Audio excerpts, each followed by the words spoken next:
ಬೆಳೆಸ್ಬೇಕಾಗಿತ್ತು ಅಂದ್ರೆ ಎಲ್ಲರಿಗೂ ಉದ್ಯೋಗ ಸಿಗುವಂಥ ಈ ದೇಶ ಕಟ್ಟಬೇಕಾಗ್ಯದ, ಡೆವಲಪ್ ಮಾಡಬೇಕಾಗ್ಯದ ಅನ್ನುವಂಥ ಮಾತನ್ನ ಹೇಳಿದ್ರು. ಇವತ್ತು ಈ ಯುವ ಜನಾಂಗಕ್ಕೆ ಗೊತ್ತಾಗಲಿ ಇರ್ತದೆ ಗಾಂಧೀಜಿಯವ್ರ ಮಹತ್ವ.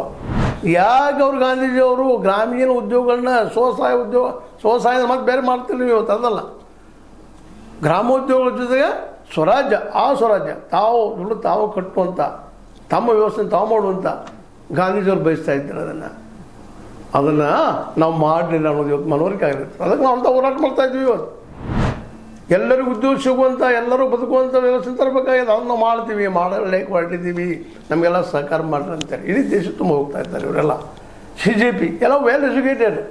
ಇವತ್ತಾದರೂ ಇವ್ರು ಹೇಳಿಸ್ತಾ ಇದ್ದಾರೆ ಗಾಂಧೀಜಿ ಅವ್ರು ಹೇಳಿದಂಥ ವಿಚಾರ.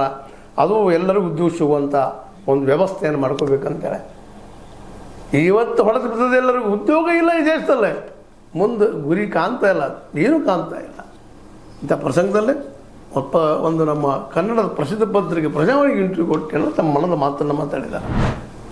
ಅವ್ರ ಮಾತುಗಳನ್ನು ಗಮನಿಸಿದಾಗ ಹೌದು, ಇವತ್ತು ಈ ವ್ಯವಸ್ಥೆ ತಪ್ಪದ. ನಮ್ಮ ಎಂದಿನ ಹೇಳ್ತಾ ಇರ್ತಾನೆ ಇದನ್ನು. ಈ ದೇಶಕ್ಕೆ ಗಾಂಧೀಜಿಯವರು ಎಷ್ಟು ಅನಿವಾರ್ಯ ಎಂಬುದನ್ನು, ಯಾಕಂದ್ರೆ ನಮ್ಮಲ್ಲಿ ಜನಸಂಖ್ಯೆ ಸಾಕಷ್ಟದ, ಫಲವತ್ತಾದ ಭೂಮಿ ಅದ.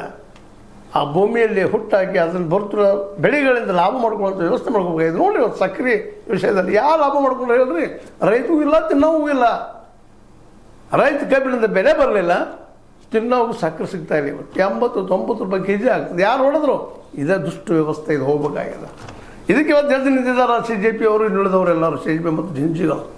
ಅದು ಹಿಂಸಾರೋಪ ಹೊಡೆದಿಲ್ಲ ಇವರು ಹಿಂಸಾರೋಪ ಹೊಡೆದಿಲ್ಲ, ಪ್ಯಾಸಿಸ್ಟ್ ಆಗಿಲ್ಲ. ಇವರು ಹೊಡೆದು ತೆಗೆದು ಹಾಕಬೇಕು ಅನ್ನೋ ವಿಚಾರ ಇಲ್ಲ. ಗಾಂಧೀಜಿಯವರು ಹಂಗೆಲ್ಲರೂ ಉದ್ಯೋಗ ಸೃಷ್ಟಿ ಮಾಡಬೇಕು ಅನ್ನುವಂಥ ವಿಚಾರಗಳು ಹೊಂದಿದ್ದಾರೆ. ಇದು welcome to the new generation.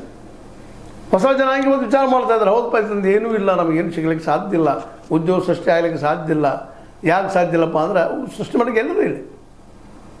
ಎಲ್ಲ ಕ್ಷೇತ್ರಗಳು ಇವತ್ತು ಏನಾಗಿಬಿಟ್ಟಿದಪ್ಪ ಅಂತಂದ್ರೆ ಎಲ್ಲ ಭ್ರಷ್ಟತೆಯಿಂದ, ಸರ್ಕಾರದ ಕ್ಷೇತ್ರಗಳಲ್ಲಿ ಭ್ರಷ್ಟತೆಯಿಂದ ಕೂಡಿದಾವ. ಆದರೆ ಇನ್ನು ಪ್ರೈವೇಟೈಸೇಷನ್ ಮಾಡಿ ಎಲ್ಲ ಇವತ್ತು ನಾವೇನು ಮಾಡಿದಪ್ಪ ಅಂತಂದ್ರೆ ಅದಾನಿ ಅಂಬಾನಿ ಅಂತವ್ರನ್ನ ಇವತ್ತು ಬೆಳೆಸ್ಕೊತ ಬಿಟ್ಟಿದ್ದೀವಿ ಅನ್ನೋ ಮಾತನ್ನ ಹೇಳೋ ಮೂಲಕ, ಆ ಚರ್ಚೆ ಮಾಡೋ ಮೂಲಕ ಅಟ್ಲೀಸ್ಟ್ ಈಗಾದರೂ ಇಲ್ಲಿವರೆಗೆ ಕಮ್ಯುನಿಸ್ಟ್ರು ಅವರು ಏನೋ ವಾದ ಮಾಡ್ತಿದ್ರು. ಗಾಂಧಿನ ಹೇಳ್ತಾರೆ ಸಾಧ್ಯ ಇಲ್ಲ, ಇದು ಸಾಧ್ಯ ಇಲ್ಲ ಅಂತ ವಾದ ಮಾಡ್ತಿದ್ರು. ಇವತ್ತು ಗಾಂಧಿನ ಬಿಟ್ಟು ಮತ್ತೊಂದು ಪರಿಹಾರ ಇಲ್ಲ.